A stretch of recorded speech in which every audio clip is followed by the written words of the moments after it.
Asik, Pak. Cak Aris sudah ada di tengah-tengah kebun sawah, kebun mewah miliknya Pak Sudaryanto ini. Sekarang lagi musim panen cabai, adalah cabai keriting yang luar biasa, sudah bisa dipanen. Seharusnya kualitasnya bisa lebih baik dari ini, karena bersamaan dengan pandemi corona ternyata kebun cabai ini juga mengalami pandemi patek. Jadi kualitasnya pun tidak seperti yang diharapkan. Kalau teman-teman lihat ini, kalau cabai kena patek itu secara fisik seperti ada bagian yang terbakar. Ini baru saja selesai proses pemanenan cabai keriting ya Pak. Kita lihat. Ini adalah pengaruh dari pandemi patek yang tidak bisa dihindarkan. Nah, ini teman-teman yang namanya patek. Jadi pada bagian fisiknya seperti terbakar. Di dalamnya ada binatangnya. Patek itu maksudnya sejenis apa Pak Dar itu? Seperti hama atau apa? Yang memang apa ya? Ada seperti kata-kata orang sih, kata petani itu ada semacam hewan tapi kecil-kecil betul. Dan itu serangga Pak? Ya, nggak tahu bentuknya seperti apa, apakah itu bakteri atau virus. Tapi sampai sekarang pun belum ada obatnya. Penyebarannya melalui udara atau aerosol, jadi sangat sulit untuk dibendung. Mungkin jalan satu-satunya kalau ada bagian cabai yang kena patek ini, pada bagian tersebut harus dilokalisir dengan cara dibuang atau dibakar. Itu lur-dulur.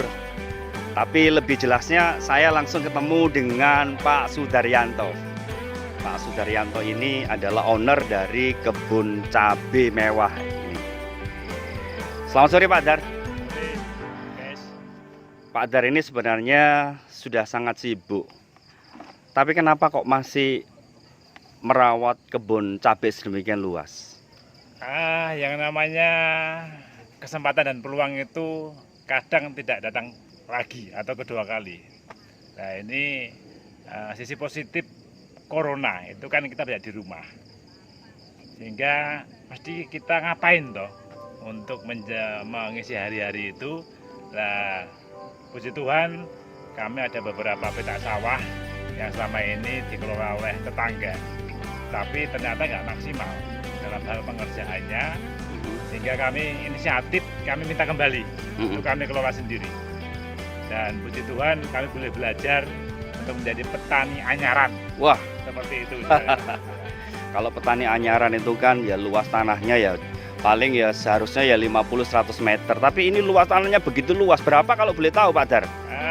Total dengan lahan yang kering, kalau dengan lahan pertanian saja itu hampir 4.500 meter persegi. 4.500 meter persegi. Semuanya ditanami cabai Pak Dar? Kami coba, ada dua macam cabai, keriting atau cabai Jawa ini. Itu luar biasa, sudah panen beberapa kali dan hampir 3 kuintal sih.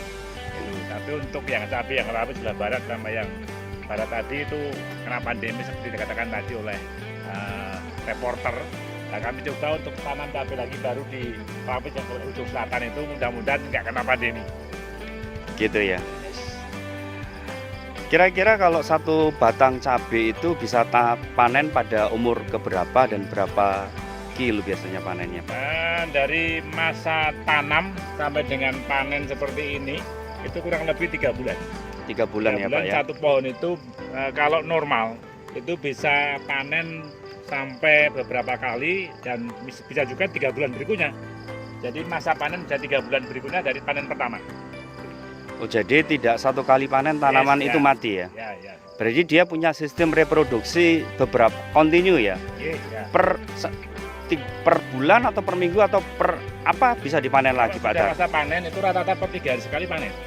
Per 3 hari sekali panen ya? Panen, ya. Kalau lihat sedemikian besar ini, bagaimana cara bisa mengerjakan kebun yang begitu luas, sementara Bapak juga sangat sibuk sekali. Demikian juga dengan Ibu.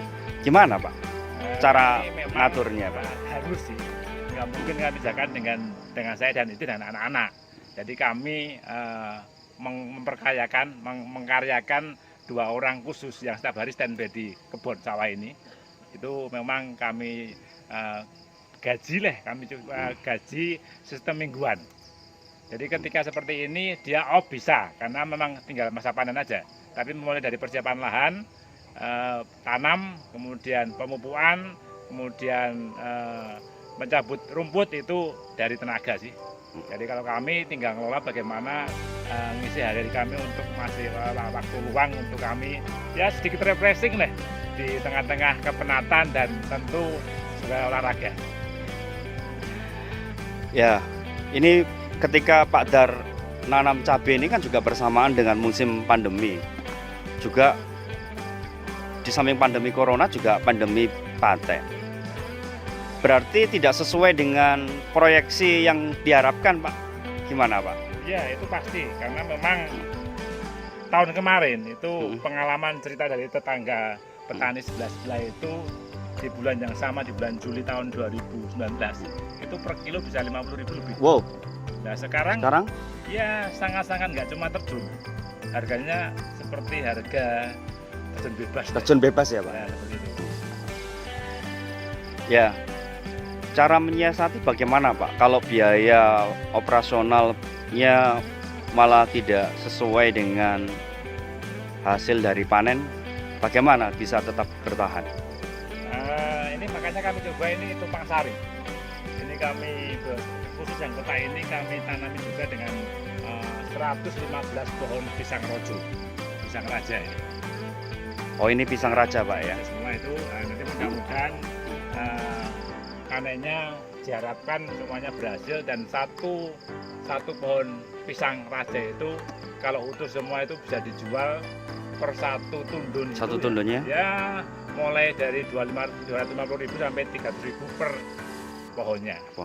Jadi seperti sistem keuntungan silang ya Pak ya? Yes, ya. Keuntungan Jadi, silang ya? Satu sisi memang rugi, sisi lain mudah-mudahan bisa ditutup oleh tanaman yang lain. Iya. Tapi tampaknya Pak Dar sepertinya ingin mengajarkan sesuatu kepada orang lain, karena kesibukannya sendiri sebagai owner padi advertising yang begitu sibuk, tetapi sengaja menginvestasikan diri di menanam cabai. Sebenarnya pelajaran apa sih sebenarnya yang ingin Pak Dar ajarkan kepada kita, kalau boleh tahu itu Pak Dar?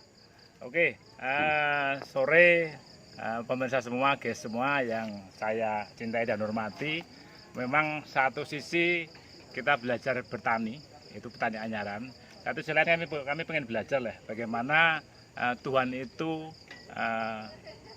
mengajarkan pada kita tentu harus berlatih tentang kesabaran, ketelatenan, keuletan, kemudian bagaimana ketika diserang pandemi seperti ini, itu kita diuji. Artinya kita kuat enggak bertahan terhadap ujian seperti ini. Jadi Tuhan katakan bahwa cukuplah hari ini, cukup untuk hari ini, hari esok tentu akan hari yang berbeda, dan tentu kita optimis bahwa hari esok lebih baik lagi.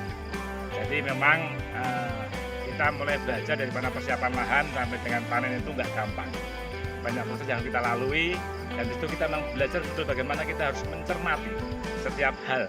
Dan setelah kita belajar bagaimana sesuatu yang kecil itu nggak boleh disepelekan. Tentu di balik semuanya itu ada rencana besar yang Tuhan berikan buat saya dan keluarga saya, tentu buat kita semua.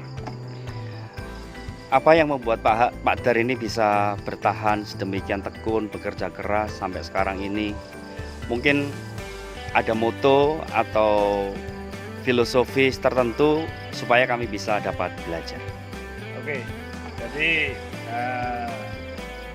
satu hal yang memang harus kita yakini dan kita alami bahwa ketika kita betul-betul berbuat sesuatu, kemudian kita meletakkan dasar yang kuat, artinya tidak sembarangan, tidak sembrono, itu akan membuat fondasi kita, bangunan kita kokoh. Nah, ketika bangunan kokoh itu, tentu kan kita akan membuat struktur yang kuat juga. termasuk juga mungkin atap dan sebagainya.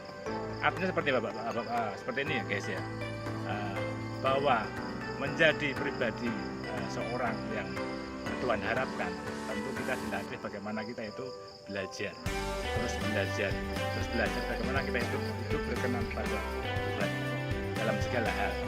Juga dalam kita bertani, juga kita bagaimana kita boleh menikmati karya Tuhan, mulai dari bangun pagi matahari tidak pernah berhenti menyinari kita, juga dengan hujan, juga dengan segala sesuatu, bahwa itu adalah kebesaran Tuhan yang boleh kita syukuri setiap saat sampai dengan Tuhan Yesus menjemput kita nantinya.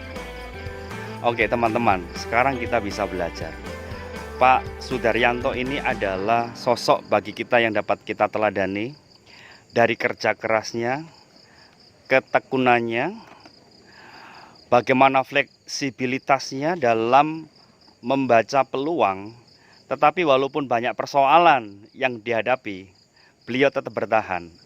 Ternyata rahasianya cuma satu, beliau meletakkan dasar di atas dasar yang kuat, yaitu Tuhan Yesus Kristus. Oke. Sampai ketemu lagi dengan Cak Aris, dengan Pak Dar, Daryanto dari pinggir sawah, Muara Kidul, Padepokan, Sumberhati, Nadi Sleman. Jangan lupa subscribe, like, dan komen. Tuhan Yesus. Tuhan Yesus memberkati. Sampai ketemu lagi di episode berikutnya. Sore, salam.